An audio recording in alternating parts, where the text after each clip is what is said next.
Mark, my man, it is so good to finally have you on the show, man. Welcome. Yeah, and I just want to apologize to you up front for being the hardest guest to schedule ever. We side hustle guys can be a little tricky to schedule sometimes, and I apologize for that. Yeah, on like level of difficulty, there was like the Queen of England, Tony Robbins, Mark Mason. Yeah, it was like somewhere right around there, right below Tony Robbins was. yeah. Tony and I use all the same people, so that's probably why. No, I'm kidding. So when you talk to Tony and say your people call my people, you just basically say, hey, that's why Tony and I don't talk much, because we're both so hard to schedule. We can hardly ever get together. Yeah, that's why the Queen and I don't ever really speak anymore. We've taken different paths in life. So, well, it is good to have you, bud. Welcome. Yeah, it's really good to be here. So, before people are listening to this interview, they heard me, read like your official bio and all the boring stuff about you. But tell us the unboring stuff about you, a little bit about your journey and how you ended up with this, helping the people that you help today. Yeah. So I was in a situation. I worked for a fantastic, amazing Fortune 500 company in the electronics sector, and I'd been there for almost 30 years. I love this company, but business, goes up and down. And in order to make really solid fiscal decisions for shareholders, sometimes you have to make tough choices because you have a fiduciary responsibility to the people that are invested in the business. And at one point in the downturn in 2008, 2009 timeframe, I found myself on the other side of the desk from the story you usually hear. Matt, you usually hear the story about people who start an online business because they got laid off.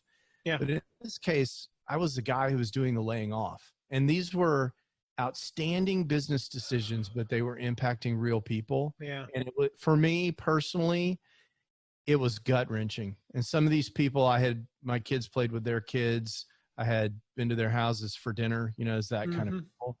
And I recognized at that moment, I could easily be on the other side of the desk, right? And so I knew I needed a plan B, and that's how my journey got started, side hustling and internet marketing. It's turned into much more than that. It's not really about the plan B for me so much anymore. But in that very beginning moment, it was really all about, hey, I have really got to have a backup plan here because this corporate job is not really as solid as it feels. Yeah. Yeah, I say often that I think what you're doing is probably the least risky thing you could possibly be doing, because I know you love working for the company you're working with, and you make good money, I presume, or you wouldn't stay. That'd be weird. Yeah. But if for some reason you got laid off tomorrow, you instantly your fallback is better than most people's main thing, and so you instantly have that cushion. Not to mention over the past, 4, 5, 6, 7, almost 10 years, you've been building that cushion, because that's the great thing about a side hustle is you get to you live off what you make in your full-time job, and the rest just gets to, go to fun stuff or savings, and it makes it easier to go full-time. But I had somebody ask me, a few years ago, when I told them about going from corporate to, being an entrepreneur, and they're like, man, that must've been so risky. And I was like, heck no, I have multiple streams of income now. If one of my clients quits, I'm good. I was like, at my old company, I worked for a small business, about 12 employees, where the CEO was the figurehead of the company, kind of like our business. I was like, I was one DUI away from being unemployed. Exactly. Yeah. I mean, if he went out and did something illegal tomorrow and got caught, I don't have a job. That's risk. That is risky. Serious risk. Absolutely. So when I was in this situation, my wife and I were talking about some things. We'd always kind of wanted to do something, weren't sure what. And she called me. She was watching the Today Show, and she saw this segment about a guy. Now, this was like 11 years ago. He was an old retired home handyman, and he had written down everything he ever knew about fixing doorknobs and toilets and leaky bathtubs and faucets and roofs. He had written it down on a website and monetized it with AdSense and was making $11,000 a month. Now, at the time, this sounded crazy to me. I mean, this guy didn't even have all his teeth, okay? And he's making $11,000 a month. So I go look at this website. It's like $1,000 per tooth, right? Exactly right. And this was the ugliest website I'd ever seen. And I knew at that moment that if this guy could do this, then, I needed to figure this out. And so that started my journey on trying to sort of unravel the mystery of how money moves around on the internet and how people get paid for doing work online. Wow. That's so awesome. So you got into, you kind of dove head first, when you look back at your story, but your podcast, and I want everybody to go check this out. It's called Late Night. It is still called Late Night Internet Marketing, isn't it? That's right, because I do all my internet marketing late at night. Late at night, yeah. Go to bed. And I didn't know if that had changed recently, with everything that's going on. We're recording this, in week 3 of lockdown. I feel like it's going to be like a thing that we look back on. There's like, AD and BC. It's like before coronavirus, after coronavirus. I don't know. Business BC, right? And so you jumped into this podcast though. When did you actually start the podcast? It was on again, off again start thing, but I started in 2009. So the very first episode 11 years, was in 2009. I called our mutual friend, Cliff Ravenscraft. And I said, "Hey, Cliff, I need to figure this out." And he said, "Yeah, order this." So I wrote him a check. Another benefit of having a day job, I just wrote a big check for a bunch of equipment. And it showed up, and I've been podcasting ever since. And so here you are, you're doing this. You've been podcasting for 11 years, Late Night Internet Marketing. What episode number are you on now? Roughly like 1,000? Couple hundred, yeah. Really? Only a couple hundred? Well, on again, off again, right? Okay. So one of the challenges that I've had, and maybe this is something that we'll get into, is how to prioritize the podcast. So I've gone in seasons, but it's a much more regular thing now than it has been in the past. Yeah. Okay. So, but still 11 years, you've had some amazing guests. You mentioned Cliff Ravenscraft. I want to park there for a second. So how did you connect with Cliff? Because Cliff's pretty well known. He's pretty successful. When you wrote that check to him, would you have considered him a friend at that point? No. In fact, I don't know if you know Jeremy Van Orden, but he's one of the original podcasters in this space. Yeah. Jeremy and I were, Jason Van Orden, Jeremy. I knew who you were talking about. Partner, sorry. Yeah. Jason Van Orden and I were pretty good friends at that time, because I had been through Internet Business Mastery. Actually, Pat Flynn and I went through Internet Business Mastery together. Yeah, at the same time. That's crazy. And so that's how we knew Jason. And Jason was one of the original podcasters out there. He had Gotham Cast way back in the early 2000s. And I called Jason and I said, "Hey, I want to start a podcast. What do I do?" And Jason said, "Call Cliff." So I called Cliff. I ordered the stuff. Since that time, Cliff and I have become best friends. He's one of my very best friends online.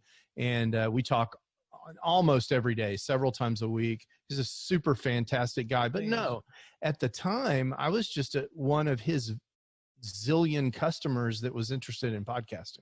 Okay. But I mean, I just, the reason I asked that is I wanted to point out for everyone who's listening, that was the beginning of a friendship, Absolutely. And so for those of you who are reluctant to reach out to people, I don't say this in a self-serving way, but one of the best ways to get in with people is to become a customer, and in this particular case, it wasn't that you just went out and bought a course of his or a product of his and then went, well, whatever, and didn't really use it. No, you went out and did what he said and, and built, it's a podcast. Like every time I look, it's somewhere on, it's on iTunes. Like when you go, here's how I judge a podcast value. Like if it's good, if I can find you on the, what is it called? Let me see here to actually know what this is called. On the See All, top podcasts in a category. So yours is I think we're in management and marketing still, I think is what it's called, which are two everything's of the oddest moving things around, but yeah. Let's just combine two completely unrelated topics into one category on iTunes. It's like, they have like religion and spirituality. That makes sense. It would be like, religion and comedy. Well, actually, there might be some similarity. But anyway, I don't know. Someday, yeah. I'm analogically challenged to deal with that, guys. One of the best ways is to go out and buy it, use it, become a success story, which I'm assuming this was probably the progression for you.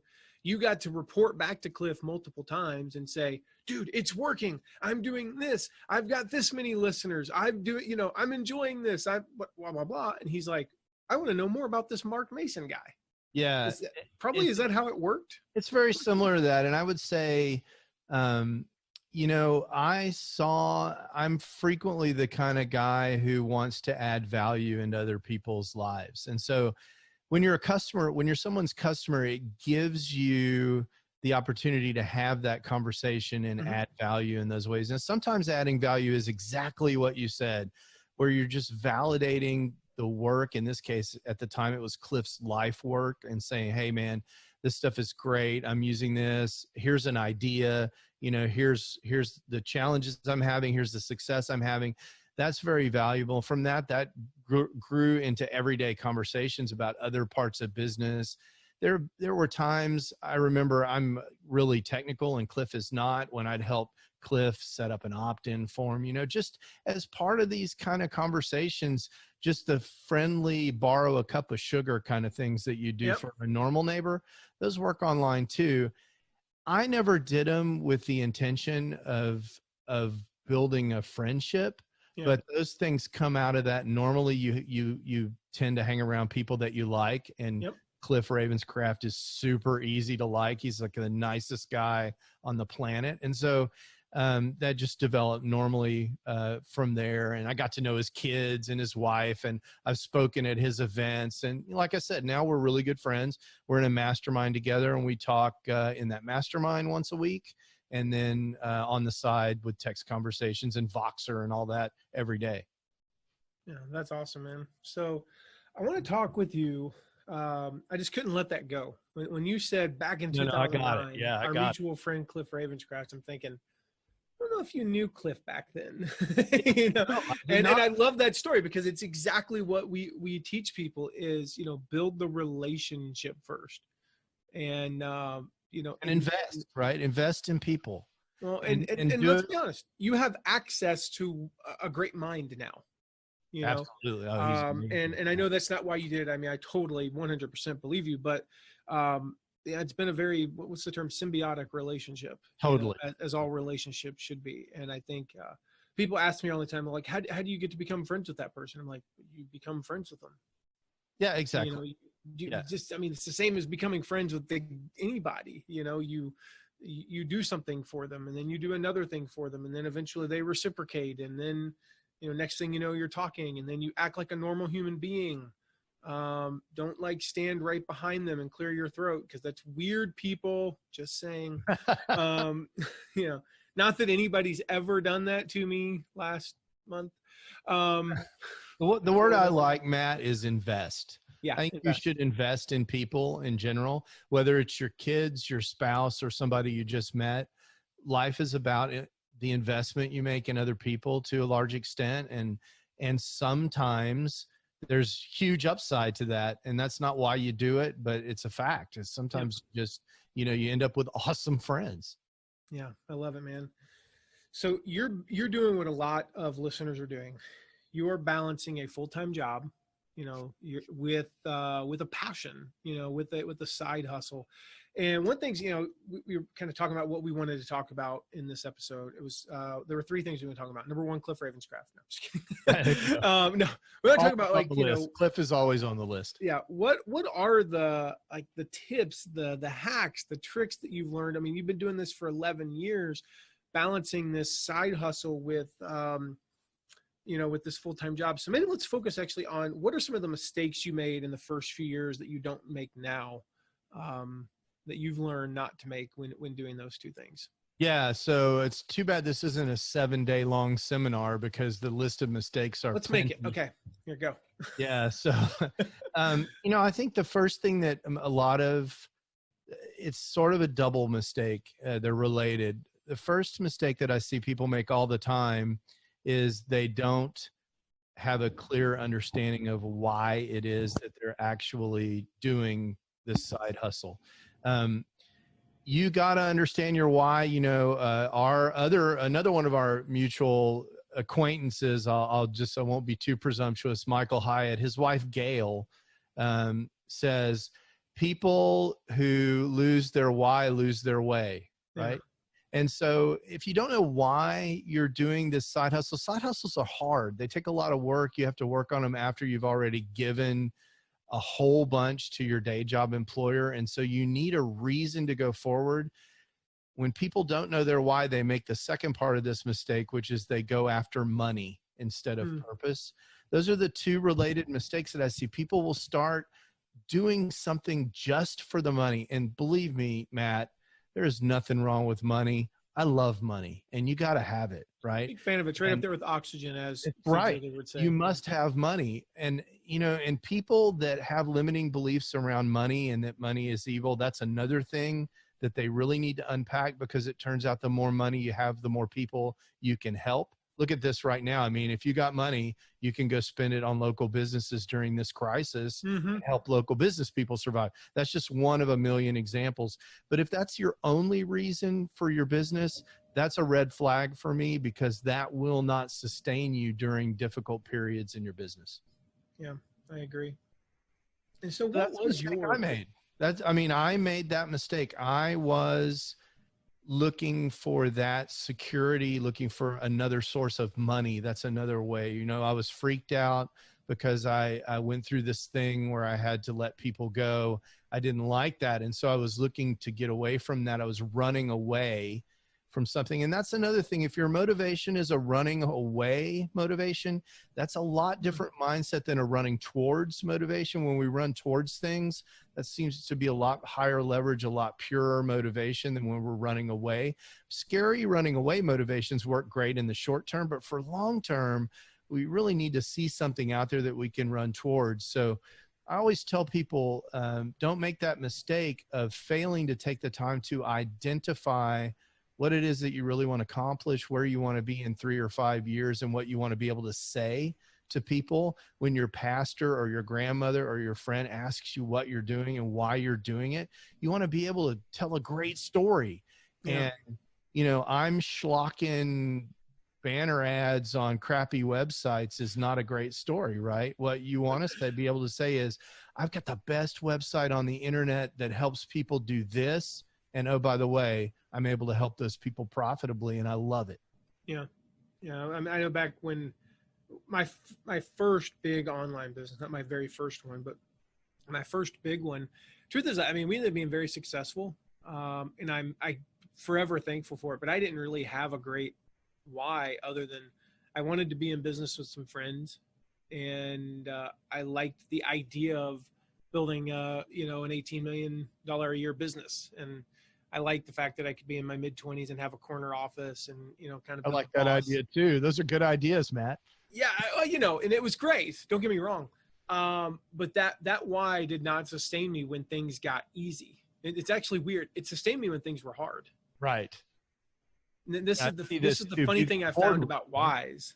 Whys not only sustain you through the hard times, they not only sustain you when you're 100. You know, I remember what it was like: $100,000 in debt. Living on Totino's Pizza, sleeping on my mom's pull-out couch. You know, like I know what that was like. Waking up at, you know, going to bed at 2 a.m, waking up at 6 a.m, working 20 hours a day, 6 days a week, and then Sunday I only worked 15. You know, right. Like Sunday I totally remember that. Yeah. That why got me through that. Ironically, what it didn't get me through was when it got easy. When we were making, you know, $50,000 to $100,000 a day. And I quite frankly, I kind of had everything I wanted, you know, like materially. Sure. Why didn't get me through that? So I'm kind of curious, what was your why? Like, what was it when you started this? You mentioned security, you know.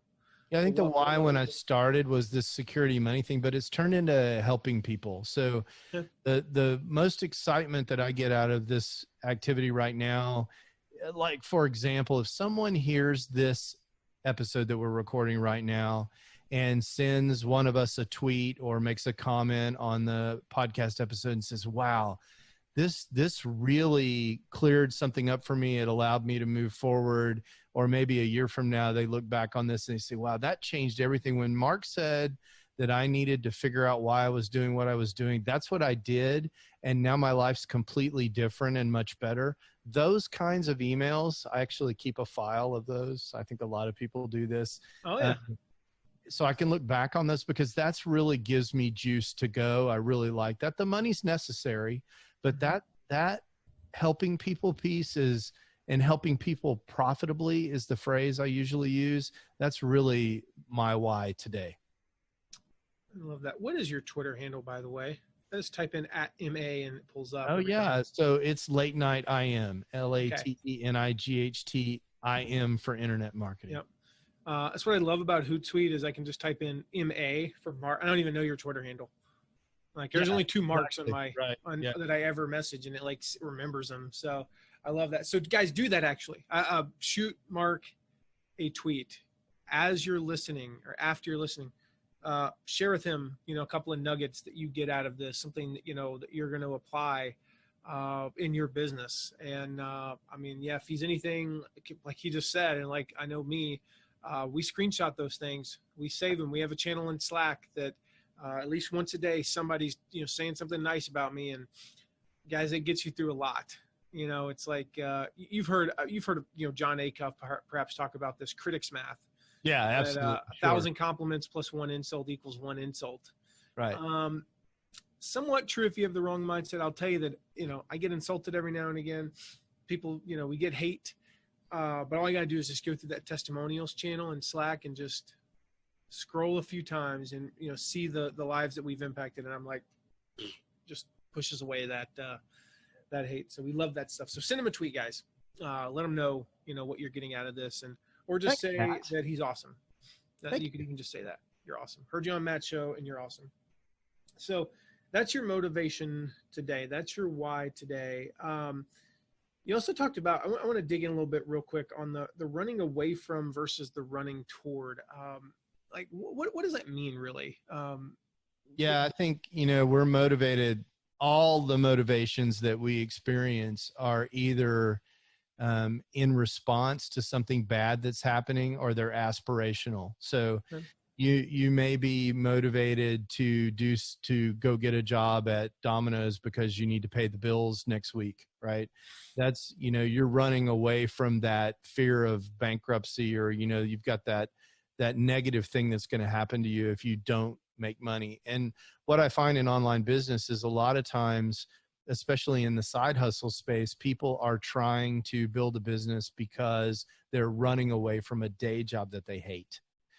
And, that's okay to get started. Sometimes that's the impetus we need. Yeah. So that's a real motivation. We need to ignore it, but we need to not ignore it, but we need to also understand what's a motivation that we can find instead that's aspirational, that can be a running toward motivation.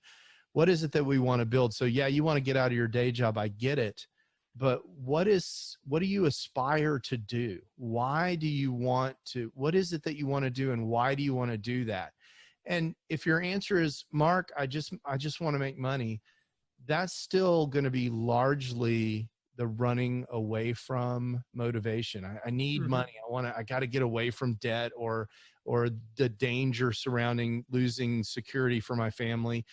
We need to find those more aspirational motivations. For some people, that's going to be the Ferrari or the beautiful house, or maybe the ability to pay for their mom's medical care, or put their mom in a better nursing home, or maybe better yet, to pay for their kids' college, or maybe better yet, to help other people, to give back to the community. I mean, you see, as these get more aspirational, they get more and more powerful. So if you can figure out why you're doing something, maybe there's some injustice or problem you want to solve. Maybe you had an addiction and now you want to help people that have an addiction, whatever that is that you want to run towards. If you can find that magical secret sauce, that can really propel you forward in your business. Yeah. I think one of the things I've found, Mark, is visualization here is one of the best ways to help people kind of run towards something, is actually in a way to turn the lens. Like it involves pulling people toward them. I just found that, like, when we help our students, when we help our audience we always tell people, like, you don't have to be 2 miles down the road from your audience. You just need to be 1 step ahead. And in fact, that's usually the best way to lead people. Like, you know, the analogy I give people is, do you want your friend to lead you by being 2 miles ahead of you on a 20-mile hike, yelling at you going, "Hey, slowpoke, hurry up." Right. Or do you want them to just be there going, "Hey, grab my hand. I'll lead you through this, you know, I'll lead you through this difficult part." And I think if you could turn the lens and picture just being one step ahead of your audience and helping them to get to where you are. So you mentioned like addiction. You know, if you overcame addiction, you are a leader. Like, by definition, you are a leader, and you can help potentially millions of people. Whatever you have overcome, you know, you've lost weight, you run faster, you jump higher, you lift more. I mean, it doesn't matter. You know, you came out of, you know, I mean, think about Dave Ramsey. What did he do? Paid off $1 million in debt. What does he teach people to do? How to pay off debt. Exactly. You know, that's literally, he just took his thing and now teaches people how to do it, you know? And then when he started building wealth, what did he teach people how to do? Build wealth. Then when he started building a company, what did he teach people to do? How to build a company. Yeah. And if you look at his progression, he didn't start doing any of those things until he had reached you know, a certain point, and he reaches back his hand, grabs them, and, you know, takes his audience along. And I think that's the right way to do this. And it's what you're doing, which is not really, a hard recipe, cool right? It goes to transparency and authenticity as well. You know, you teach what you know, and even if you're teaching the journey that you're on, because as you point out exactly right, and I say this all the time, you really only need to be 10% ahead of somebody to help them. Yep. And so if you're clearing a path, you think about, you know, these construction tools that clear paths. I mean, they just, you know, mow stuff down and get everything out of the way. If you're that guy and you can communicate that to your audience, that's fantastic. That'll help a lot of people. Love it. So I want to stick with mistakes for just one more moment. I know, and in your case, your wife was the one who came to you and kind of gave you the seed for this idea. Absolutely. But so maybe you haven't experienced this. Maybe you've never had any marital troubles whatsoever. I'm joking. I don't know. You have to ask my first wife about that. Yeah. So, but you started with a little bit of advantage. You know, this wasn't like a crazy idea that you had. This was a crazy idea that you kind of had together. But you're working a full-time job, and working a full-time job in your environment with a commute in a major metropolitan area is probably fairly a stressful job on some level. You know, even though I know you enjoy it, it's still on every level. It's stressful on every level. So, and now you want to spend some number of hours a week that could be spent doing anything but working. So let's talk through that, like, especially to the guy out there, the guy or the gal who they want to do this and their spouse already thinks they don't spend enough time with them. What are some of like the mistakes that you made? But then we'll kind of come to the good side of that. But like, how did that go for you especially over the first like 5 or 6 years when maybe you weren't bringing in much money with a side hustle? Yeah, no doubt. Yeah, it's some false dichotomies in there too that I want to unpack. So absolutely, you know, the underlying premise of the question is, how do you deal with the fact that you need to pay attention to your spouse in order to have a healthy relationship? And the answer is really simple. You just prioritize that over everything else. So it's not like there's some magic trick that you have to perform in order to do all these things. It's that the first things have to be first. It doesn't mean that they have to be first each and every time. Yeah. And that one thing is always first and the other thing that is always last. Is that on balance, whatever the things that are important to you in your life, whether it's your God or your family or your, you know, whatever it is, that stuff has to be first. And you have to invest in that at the right level. For me, that's sort of how the late night internet marketing brand got branded, because of that priority in my life. I don't do a lot of internet marketing stuff in the kind of golden hour between 6 p.m. and 9 p.m. That's when I spend time with my family. We're doing homework. I mean, if you try, it's one of the reasons I'm so hard to schedule, is because when I run up against someone who does most of their stuff during the day and they want to talk like this, with COVID now, all bets are off. Okay. I can do anything I want. But normally, you know, during the daytime, I'm at my day job, and during the evening time, which is prime time for podcasting interviews when you're not doing them during the day, I'm with my family. I coach a baseball team. My wife and I work on her business together. She's got a great photography business that Cool. she runs, and she's an incredibly talented photographer. I help her with all the website and back end and lead capture, Facebook ads and all that stuff with that. We do all that kind of stuff. We eat dinner together as a family. That's our priority. The internet marketing stuff happens later. And so is there some overlap? Sure. Sometimes I come home and I say, hey, honey, I got to do this interview at 7. Is that okay? She's like, sure, absolutely. It's on the calendar. No issue. Communication. So communication's key. The false dichotomy is that these people that don't have time aren't doing something else anyway. Those people that are not spending enough time on their marriage, they're already not doing that. It's not because of work. It's because they're watching NCIS or playing golf or whatever they're doing. You do whatever you do with all your time, right? We all have the same 24 hours a day. In most of my experiences, the people that are sacrificing their family for their business or claiming they don't have time for a side hustle, that's the case because they prioritized other stuff besides their family in their lives. And you can find it every time. These are the same people who want to tell me what's going on with Survivor. It's like, if you want to have a successful side hustle, it might mean that you can't watch Survivor this season, or Breaking Bad may have to sit on Netflix for a while before you do it. That may just be your reality. That's a choice you have to make. And you have to also decide that all that stuff is less important than your marriage.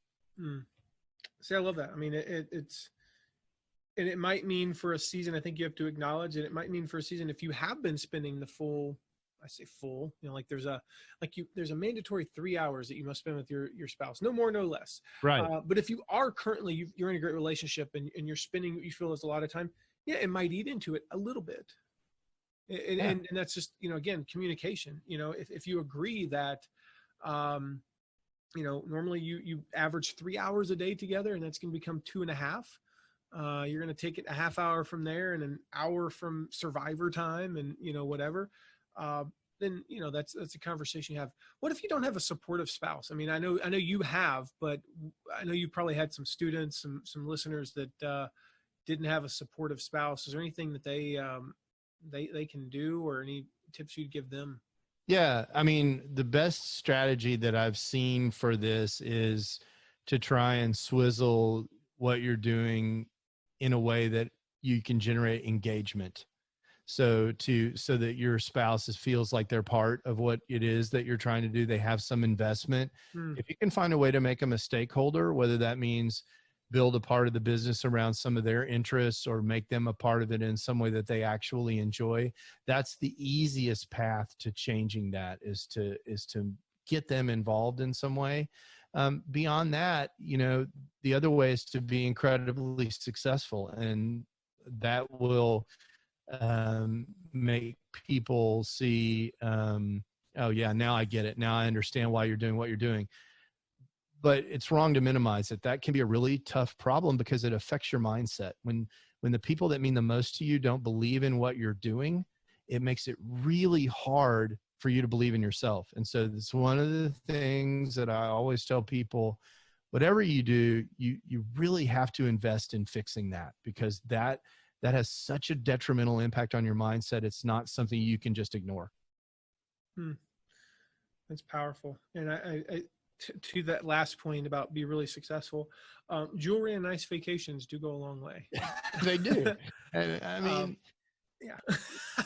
part of it is, so it's why, part of it gets back to why too, Matt. So if why you're doing what you're doing is to get your family in a better place, and your spouse is clear on that, then at least you can be aligned on that. And now you get down to, well, I don't believe that affiliate marketing is a legitimate way to make money. What do you mean make money on the internet?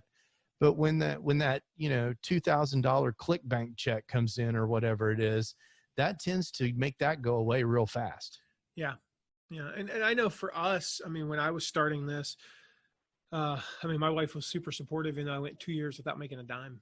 Yeah. In fact, very common. We went we didn't go into debt. we just spent a lot of money and didn't have any return on it, Yeah. So it was coming from my, my full-time stuff. And she was super supportive, but I remember on the same day from a client. So when I say my full-time thing, it was my full-time job, but it really, we owned a business, but I owned my job. Right. I was doing consulting, but I hated it every minute of it. Right. Or at least 99% of the minutes. I hated it. And on the same day, I got a $22,000 check for a month's work with a client, in the mail. Awesome. And I got a $588 deposit from Michael Hyatt, my very first revenue from my blog. And I'll never forget, about noon, I checked the mail, threw the check on the thing. I already knew what it was for because we'd invoice. And I was like, well, hey, a check from them, right. Which, I mean, more than what most people make in, 5 months, but I wasn't that excited about it. It was expected. When I got that $588 PayPal deposit, because now all of a sudden my blog was profitable. It was profitable to the tune of about $88 that month. This thing that I've been working on for 2 years, waking up at 5:30 in the morning, working for 2-3 hours a day, not seeing a dime. And when I got that in, I yelled, I ran and I said, come here, you got to see. I'm pointing at this. And she, we're like, yeah, and we went, I remember we celebrated. We still lost money because we spent $500 that month, spent about $200 at dinner.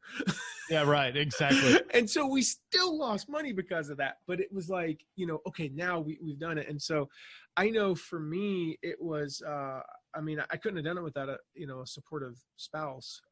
But one of the keys was to exactly what you said, was to continually point to what was possible.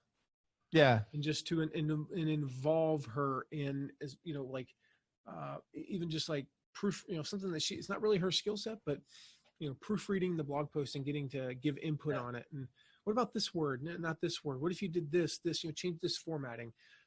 Made it something that we did together. Yeah, absolutely. That's always powerful. And I tell you, another thing that I counsel people that have this struggle is to actually resist the temptation to react and actually try to listen. So if your spouse isn't supporting what you're doing and they're telling, oh, this is stupid, your gut reaction is, what do you mean this is stupid? I've decided to do this. How dare you insult me that way? I'm going to react strongly. Why is your spouse saying that? What is their concern? And almost always these kinds of feelings are coming, most things like that come from fear. Your spouse has some fear. They fear that you're going to waste money. They fear that your time is going to go away and you won't be able to spend time with them. They fear, whatever. You got to understand what that is. And a lot of times if you address that fear and understand it, take the time to understand it, which is a huge investment in their emotional bank account to begin with, taking the time to understand them and then address the actual fear. A lot of times that makes all this go away as well. So that's another strategy you can use to break this down. Yeah. And I would give one more: talk slower when you talk about your ideas. Cause I know at least me, when I have a good idea, I'm like, yeah, talk slower. Yeah. It's not that your spouse is stupid. It's just that they are not on the same wavelength as you when you're really excited about it. If you've got an entrepreneurial mind, especially if your spouse doesn't. Yeah. If your spouse is not as entrepreneurial, they're just literally just take breaths between every sentence. That's my one. That's a great tip. I'm going to add that to my repertoire. I'll try to remember to send you a little commission check every time I use that. Okay. There you go. And if you ever share that idea with anybody, you have to say my name and then I send you $100 though. Okay. I know that from Ray Edwards. Yeah. Yeah. We took that joke and ran with it. Yeah. I sent Ray an invoice one day for $12,000. Awesome. I think it was like $12,200. I made it I was like, and it was for what was it? It was called, and it said in the the for thing, it said for podcast name mentions rendered. Yes. So, I talked to Ray the other day and I asked him and he said he would send me old recordings of when he was an FM radio DJ. So if I get those, I will share them with you because he says he still has them from when he was doing FM radio and he's going to send them to me. That's back in Knoxville, probably. I would imagine. Yeah. Oh my gosh. So let's talk real quick. I mean, gosh, you've shared so much value so far. I want to talk real quick just about from some practical, productivity tips. I mean, obviously, late night is not for me when I'm most productive, I'm actually well past, as we're recording this at 1:55 p.m. I'm like on the downside of my personal productivity thing. So for somebody who maybe isn't, whether late night, early morning, doesn't matter. That's not what we're talking about, but they're fitting this into, a 10-hour day. They've already got 10 hours of work and commute and meetings and all that. They coach, their daughter's son's soccer. They've got, time, and they want to sleep 7 hours. So they're at, like an hour and 45 minutes. That's right. It. That's all they've got. How do they get, all the stuff done? What are some tips you'd have from a mindset, from a strategy, from just even a workflow standpoint that they could employ? Yeah, absolutely. So here's what I teach. So I'm a big fan of two critical things that I think are just invaluable in this space. One is this idea of the 12-week year, which is an amazing book that talks about how you shouldn't have annual goals. You should have quarterly goals, and it teaches you how to break them down. And it turns out that when you need to have focus, collapsing the year down into things that need to get done this week in order to be successful is incredibly powerful. And guess who has the most amazing journaling system for accomplishing things this week? It's our friend Michael Hyatt with the full focus journal. Easy for me to over there. So right. I've got mine right here. I'm working on it today. You're on it, right? Love it. So, would you get one of the leather ones? No, I have the new executive models. So it's I don't know how well you can see that. I still just got a bunch of the old ones that he gave me. So yeah, absolutely. So I'm going through those. I like the new ones even better. He's changed the format a little bit, but what that allows you to do is to know precisely what the 3 things are that you need to get done in your side hustle today. Absolutely, without question. And you can make them 3 big things or 3 small things sort of to fit your time available. But what those 3 things are, you need to do that. So that's the tools. The mindset that I would offer you is I tell side hustlers, the one thing I want you to do more important than anything else is to make sure from a tactical standpoint, a tactical tip, make sure that you get at least one thing done on your side hustle every day. Do not let a day go by where you don't do one thing. I don't care if it's a 5-minute thing or a 10-minute thing, but I want you to do that. And there's 3 reasons why. The first reason is making sure that you're working on your side hustle every day keeps it top of mind. So it keeps you engaged, and that one day never becomes 2 days or 3 days or 4 days. And then suddenly a week has gone by and it's next month and you haven't done anything. That's the first thing. Keep it top of mind. The second thing is neurological. When you keep something in the foreground of your conscious mind, your unconscious mind gets really busy solving your problems. And that's where these great ideas in the shower or while you're brushing your teeth come from. And so if you are always thinking about your side hustle business at least a little bit every day, your subconscious mind is going to offer you that great idea for your next product or that next direction you need to take while you're brushing your teeth. That's a great thing. And then the third reason I tell people this is because you will be stunned at how often that 5-minute thing that you'll get energized because you know why you're doing what you're doing. And that 5 minutes when you almost didn't go into your study, you almost turned on NCIS or FBI or whatever your latest thing is that you're watching on network television. You almost did that, but instead you followed my advice and you got excited. And instead of working for 5 minutes, you worked for an hour. And when you integrate up those times every day, for weeks and months, you'll be amazed what you can get done in a year. You'll look back, you won't even know how you accomplished so much, and the way you did it was in small bites, because that's how we eat elephants, right? We eat them one bite at a time. But if you stop chewing and you don't work for a week, you don't get anything done. So I say do a little something every day. I love that advice because I think it's one of the things you mentioned there was just keeping it top of mind and kind of how the subconscious goes into it. And I think if you put in just a little bit every day, it allows you to, I mean, maybe you're listening, you know, you probably shouldn't be, but maybe you're even listening to something on the way to work that has nothing to do with your, you know, your side hustle. Even like the news, which I don't recommend, but you know, hey, whatever, your choice. And you hear something and you go, ooh, that's a good idea for a podcast. Exactly. You know, That's like exactly. I accidentally the other day was flipping through the channels because we had the kids in the car and they don't like listening to history podcasts. Actually, they do like listening to some biographical podcasts, but they don't really like listening to the history of the cons. I don't know why, you know. I understand. Weird. And they certainly don't like listening to my motivational tapes Right. on my Your phone. Zig Ziglar tapes or whatever. Yeah, although they've memorized a lot of Zig. If you start the quote, you can have everything in life you want. My daughter can say, if you help enough other people get what they want. Yeah, She can. that's finish actually that's on the homepage of my Late Night IM website. Yeah, that is.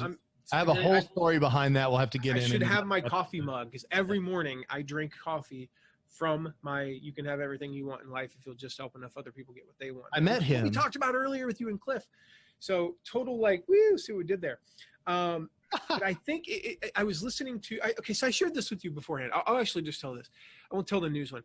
I was listening to a biography of Confucius. And one of the things that I heard, it wasn't even about Confucius. They talked about the Zhou dynasty, I think. Zhou. I had to look it up. Okay. So I would pronounce it Zhou. Maybe it's whatever. I'm not Chinese, if you didn't know. And it talked about how the dynasty began to fall apart in like, I don't know, 650 BC, which ironically is roughly the same time period that the book The Tortoise and the Hare was written, which I think is a terrible business book. Okay. Wow, interesting. It's got some good principles, but I think it's terrible because it teaches people to move way too slow. The Zhou dynasty, then they go on and they're like, blah, blah, blah. And they keep talking about the Zhou dynasty. They said it began to collapse in 650. It finally collapsed in like 300 BC. And I went, wait a minute. That was 350 years. Governments today topple overnight on live television. Right. Exactly. Like even the Soviet Union, which was before social media, before the internet, was like, we went to bed one night fearful of the Soviet Union. We woke up the next day, there was no Soviet Union. That's what it felt like as a 12-year-old in this country, at least. Yep. It was like days. It just collapsed. And it got me thinking, if governments, there's only like 190 of them in the world. If a government of the Soviet Union and of Egypt and of Syria and, you know, of Libya can literally one day be this form of government and the next not, can one day have this leader and the next not, and can completely collapse in a matter of moments, how fast do you need to move in business? Yeah. And the point, the reason I even thought that was because I think about my business all the time. Yeah. You know, so it's the same principle. You'll start to connect the dots and you'll even get ideas from your full-time job that apply to your side hustle, but only if you're thinking about it every day for just a little bit. Yeah, I love that one. Love that one. Mark, where can people connect with you other than Twitter? And I want, again, remind you, tweet Mark Late Night IM at Late Night IM. Tweet him, tell him how much you love this episode. But where else can people connect with you? Yeah. So of course there's the Late Night Internet Marketing website, which is too much to type, but that will work. If you type in latenightinternet.marketing.com, it goes to latenightim.com. And that's the home base, and all the places to contact me are there. You can find me on Facebook and Instagram and Twitter and all of the normal places, but latenightim.com is the best place. I'd love to hear from your listeners if there's anything I can do to help them. That's why I do that I do. And I try to answer every email. You can email me through the site. And I hear that I'm not always successful. Every once in a while I hear somebody say, hey, you didn't answer my email. I'll go back. Sure enough, it got buried in some landslide. But absolutely, I'd love to hear from your people. And if there's anything I can do to help, I'd love to do that. I love it, man. So go listen to his podcast too, Late Night Internet Marketing Podcast. You guys are going to love it. Mark, as we wrap up here, I just want to acknowledge you because, I mean, you've been doing this for 11 years. And I personally think, I mean, I kind of marvel I don't know how you have built, like, you built an amazing, you call it a side hustle. It's really just a business at this point. It's just a business, you know. You have built an amazing business while working a full-time job. And it's, Thank you you. know, it's a full-time job that, like, I mean, we were talking about earlier, you know, you got to commute. It's a very busy and intense full-time job. And I know what that's like, and I'm mentally drained, you know. So it would be like me doing another business on the side, which I literally can't even fathom of. So I want to acknowledge you for that.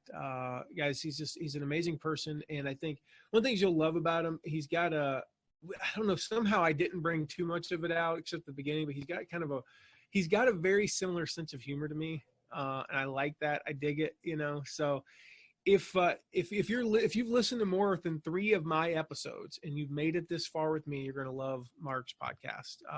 If this is only your 2nd episode and you're starting to kind of hate me a little bit, don't go listen to It might be in trouble. Yeah, it might not be a good place to go. I agree. Just if you want like straight lace, go listen to somebody else. Also, don't listen to Ray Edwards or Cliff. That's right. You know, go listen to Michael Hyatt. Although he's been funny lately. He's actually, I'm impressed. He's telling some jokes on his podcast lately. I've been enamored He's by that. changed a lot. You know, that Michael has really evolved over the last 10 years. It's fun to watch. Yeah. He's actually a lot funnier than I thought. Yeah, you know, now that I've actually got to spend some time with him, he's got a good sense of humor. So anyway, hopefully he doesn't listen to that part. Anyway, awesome. Well, Mark, thank you so much, buddy. I really appreciate it. My pleasure, man. Have a great day. Stay safe. Thanks, man.